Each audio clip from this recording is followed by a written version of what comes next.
Hi, welcome to KittyMooreYoga.com. I'm Kitty Moore. I have a practice I'd love to share with you today.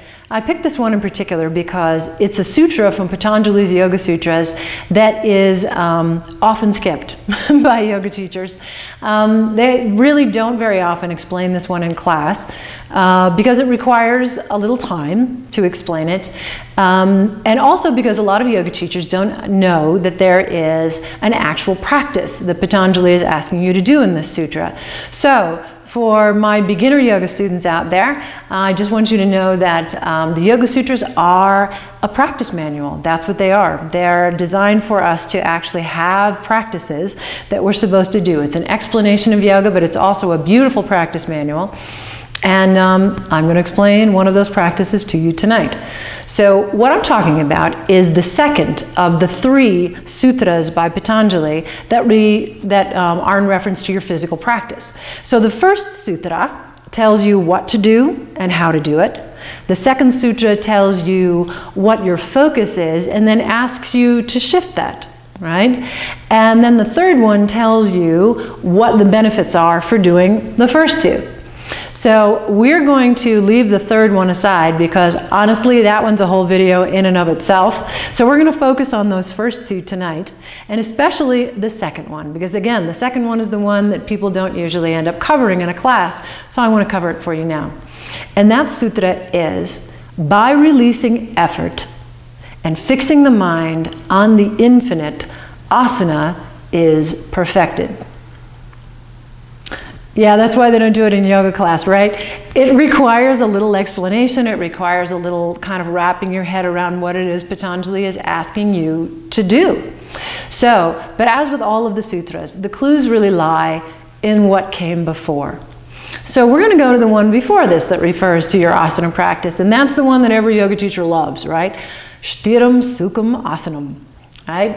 Asana, the postures of yoga, should be done with Sukham, which most people translate into ease or sweetness, but it literally means good space, and we'll get to that in a second.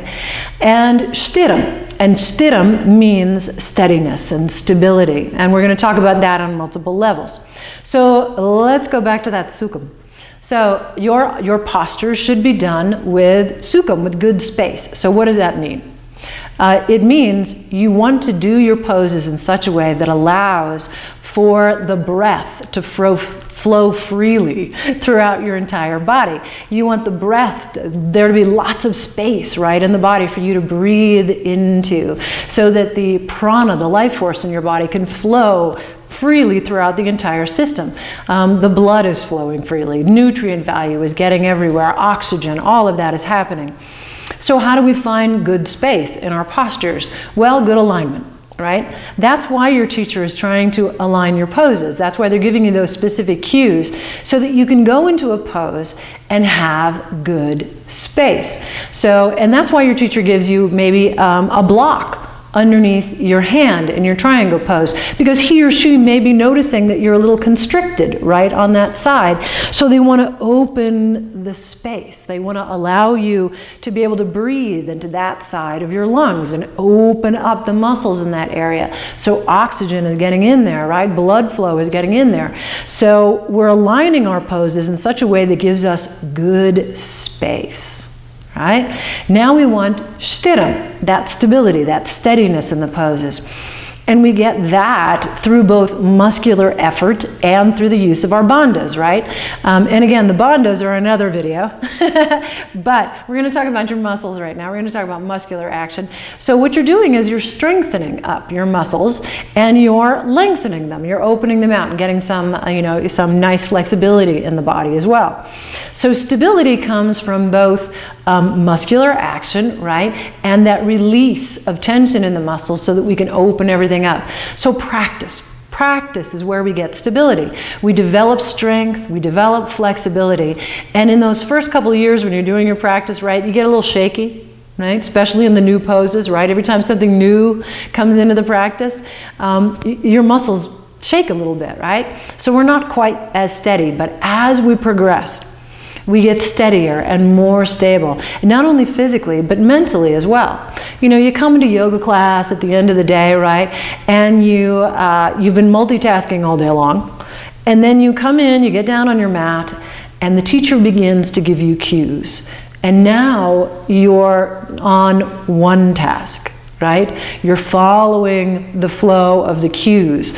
You're watching your body. You're taking one movement at a time, one breath at a time. So we're on task, one task. And the mind begins to slow down. It begins to quiet. It begins to focus. So now the mind becomes more stable in the practice. So we have some space.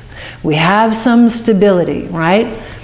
And now we go to that next sutra, right? And at the beginning of the sutra, it says, by relaxing effort. So now we know what that effort is. It's the effort to find good space and to find stability.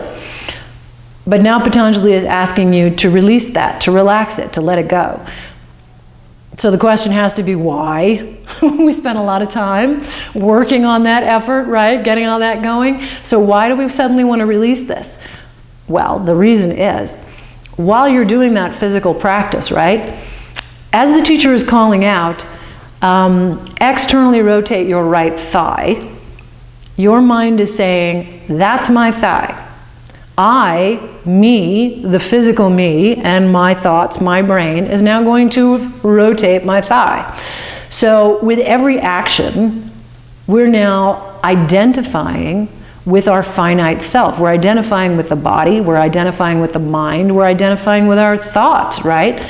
And those things, even though, we identify as we walk around each day, we're thinking, this is me, right? My body, my mind.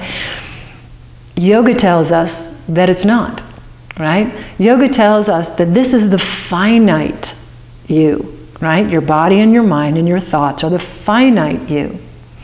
So now Patanjali wants you to release the effort from those, you're putting into kind of doing all of that, finding the space, finding the stability, because now you have it, right? You've got the space, you've got the stability. So we don't need that much effort put in that direction, because now all of that effort is really helping us to identify with the finite self. So let's fix the mind instead on the infinite. So by releasing effort and fixing the mind on the infinite. So we have to ask ourselves, what is the infinite? And how do we fix our mind on it? Well, the infinite is you. It's the infinite you, right? It's the you that has always been and always will be. It's the you that is not defined and confined by the finite self, by the body and the mind. It's the soul. So Patanjali is now asking you to kind of step away from all of that physical effort and keep doing the poses, yes, but now fix the mind on the infinite you. So how do we do that? Well, there's one thing that's always available to you, and it is the greatest tool for doing any part of your yoga practice, believe me. Swami Rama said that the link between the physical body and the mind is the breath. And the breath is the tool we're going to use now to fix our minds on the infinite self. So while we're doing our asana practice, we're going to take that effort now that we were putting into all of that other stuff, and we're going to put it right on the breath. And you're using your Ujjayi breathing, hopefully, and you're listening to the sound of your own breathing. And now you're going to let those movements ride the breath like a wave. So all of our movements now are rising and falling with the breath. We're smoothing out our transitions so that we're using the breath to help us make that transition from one pose to the other, right? And the asana practice is now becoming a kind of moving meditation. We're smoothing out the cycle of the breath so that the inhale is moving directly into exhale. Exhale directly back into inhale. We're smoothing the hiccups, the little gaps in the breath, right? Those little tiny, jumps and starts in the breath. We smooth those over now. So it's a slow and smooth transition. And we're just flowing on that breath. And now when you're doing that, what's happening is pratyahara. Now pratyahara is withdrawal from the senses, and it's not something you can do. It's the result of doing something else. In this case, It's the result of doing your postures now while focusing your awareness on your breath and allowing those smooth movements to ride the breath. And the breath now is smooth as can be. And now we are really established. We are really present physically, mentally, and energetically in that practice. And when we're in that beautiful state of presence, then the mind is fixed on the infinite self, on that beautiful infinite state of being. So if you want to kind of take this into your own physical practice, I've got a couple of suggestions for you, right? Oh, I almost forgot the third part. Gotta go back.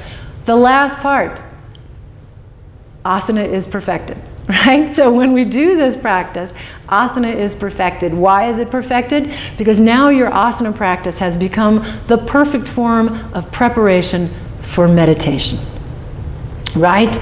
We were using our practice to open up the body, let that energy flow, and now we have access to that energy, right? And we can use all of that in our meditations, in our kriyas, whatever we want to do with it from here on out.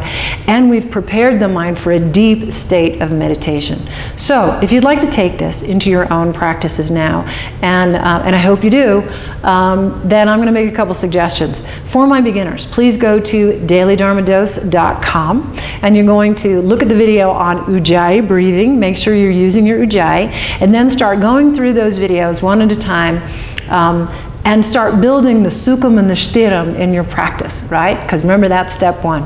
For my intermediates, you might want to go to dailydharmadose.com and jump right in with that video on traditional Surya Namaskar, traditional sun salute. And the reason being that you may know the sun salute, but after I explain how to do it, I then take you into this particular practice of really flowing on the breath as we do that sun salute. So it'll be a nice way to kind of practice that, right? And then for everybody, if they want to take that into a nice meditation, that's a great way to cap off this kind of practice, then go to dailydharmadose.com and look up Soham meditation. And that's a beautiful meditation on the breath with some lovely explanation as you go along as to why you're doing what you're doing, and also how all of this ties into those deeper states of knowing. So thank you so much for sharing your time with me today. Really appreciate you being here, and I want to thank you for doing your practice, because when you do your practice, the world benefits. So don't forget, get your daily Dharma dose, and I'll see you on the mat. Namaste.